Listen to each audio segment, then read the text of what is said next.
Thank you, Chair Baldwin and Ranking Member Sullivan for holding this important subcommittee hearing, and thank you, Dr. Spinrad and Ramahan for being here. Very much appreciate the opportunity. I want to say to my colleague from Alaska, I certainly want a holistic approach to our salmon and making sure that we have the appropriate science and recovery methods. And one of the reasons why I fought so hard to stop the Pebble Mine, which would have been built on the largest sockeye run of salmon in the world, is because we definitely get the connectivity between Alaska and the state of Washington.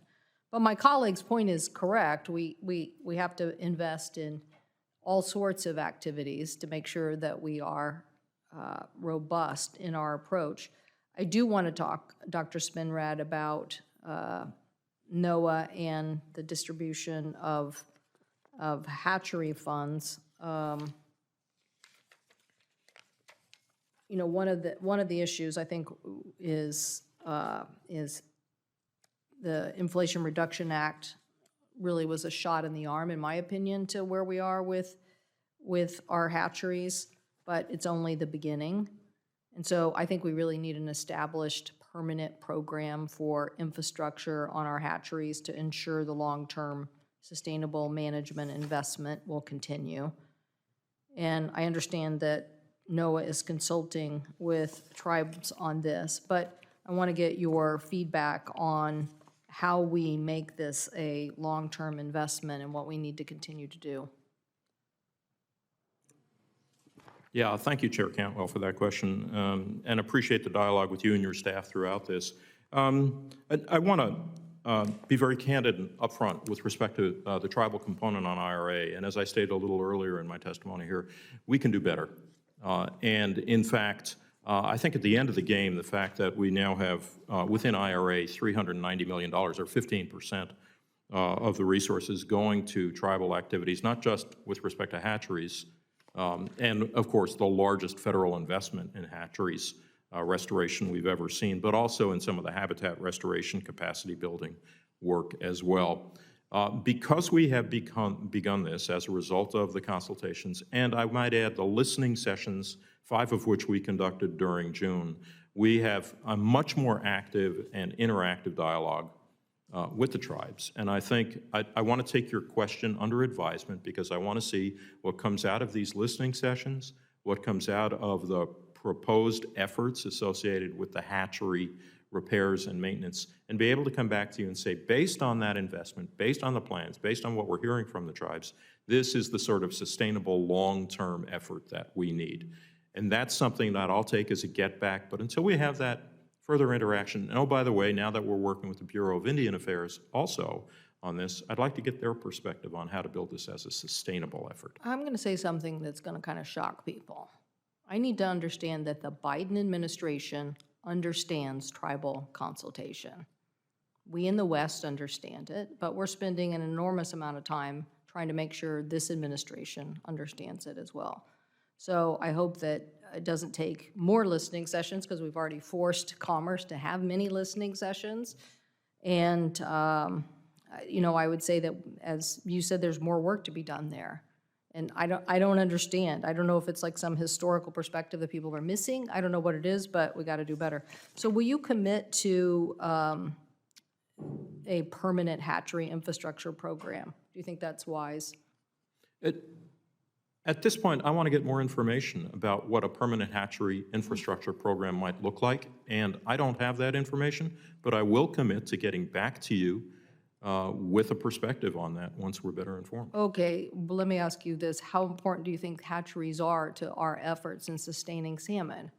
As an Oregonian, I think they're very important. Okay, so why wouldn't we want to make sure that we have a well-managed program from your viewpoint to whoever's next in line to take over in a new administration? I think this is what we're looking for, the standardization of what we already know. I joined my colleague on the stock assessment. I mean, that was another big priority for us, is making sure there were resources there for stock assessment. Why? This isn't, you know, a game of like 20 questions when we come here to whoever the administrator is. It is about what do we know today about the science and what do we need to do to move forward. And so I personally think a NOAA Organic Act gets you that. It gets you standardized programs with oversight and real answers as to the progress that we're making. So here, I believe in a permanent and specific stock assessment, and I certainly believe in a hatchery program as well. So keep me posted on the, coming back to us on tribal consultation. And if I could, Rear Han, ask you about the Coast Guard Authorization Act was signed into law in December, authorized 6 Hurricane Hunter aircraft. These planes are needed to replace the P-3s, which will be at the end of their service of life in 2030. The omnibus provided NOAA with $320 million in a contract to acquire a new fleet of Hurricane Hunter aircraft. I understand that NOAA has entered into a contract for only one plane. With only one aircraft, NOAA will have fewer resources in 2030 than they do today. And as we can see, these are really important weather information tools for us. They reach some of the most intense levels of 4 and 5, and this is why we need this information. So what is holding us up in acquiring these new aircraft? Chair Cantwell, thank you for the question and thank you for the support for the recapitalization. As you mentioned, there's an authorization for 6 aircraft, and our aircraft recapitalization plan cites the operational requirement for 4 aircraft. So we've been aggressively working towards those contracts to ensure that we have the capabilities online in 2030 when the P3s need to go offline. So as you mentioned, we're working towards awarding a contract. We'll award a pre-production contract in the next month.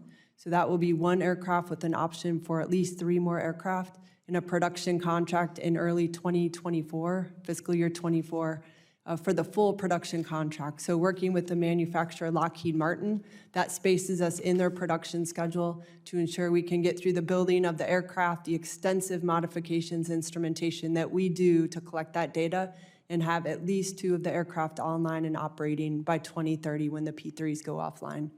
So you're saying what's holding us up is prototyping? I would say at this point, we're working to spend the funds that we have, the appropriated funds that we have, and working with the manufacturer within their production schedule and all the orders we have to make sure that we are in their plans, we're in their orders, so that it's a 6-year process to build and modify the aircraft. We're making sure that we're in their production schedules with the funds that we have appropriated to get those aircraft delivered. And we look forward to continuing work with Congress and the administration to fully execute the aircraft and the aircraft recapitalization plan. Is it true there are only 4 qualified G4 pilots currently in the NOAA Corp? I believe we have 6 right now that are fully qualified, but you do make a very good point. NOAA Corps staffing is critical. The only way that we're meeting tasking right now is to have them sign high time waivers, which means if they fly more than 120 hours in 30 days, they have to ask for and be approved by a flight surgeon to fly more than 120 hours. That's a lot of hours and extreme flying, as you're well familiar with, and it's not just important for hurricanes, it's critically important for atmospheric rivers. So we are working to increase the recruitment of the NOAA Corps, specifically pilots. We've instituted a couple new things in the next officer class, which swears in today and starts at the Coast Guard Academy on Monday. 8 of those officer candidates will go to aviation upon completion at the Coast Guard Academy in January, which is our next class of officer candidates at Coast Guard Academy. For the first time ever, I directed an aviation board and a mariner board. Within that aviation board, the selections are going on right now, but we have many qualified pilots with all of their pilot license, which means immediately upon completion of training at the Coast Guard Academy, they will go to the Aviation Operations Center and start flying. So we're taking some pretty radical measures to make sure we can get the pilots on board. And to your point, it takes years of training to get to be a qualified hurricane aircraft commander. How many years do you think? If someone comes in with experience, they have all their license and experience, probably the quickest we can get them in there is 3 to 4 years to be a qualified hurricane aircraft commander. It depends largely on the hurricane activity. You have to have a minimum number of flights into the environment, into the hurricane to get your qualification. But with bringing in people with their license and flight experience, that allows us to expedite the process up to 4 to 5 years. Is OMB blocking the contract for more than one plane? At this point, we're working with them, with the administration, on the funds that you appropriated. Thank you very much, to make sure we spend them as efficiently as possible to meet that operational demand in 2030. Well, we're definitely going to need the information in the pilot, so thank you very much. Thank you, Madam Chair. I'm going to submit an opening statement for the record, but very much appreciate your leadership here and helping us continue to focus on making sure our fisheries and our oceans policy continue to work well. Thank you.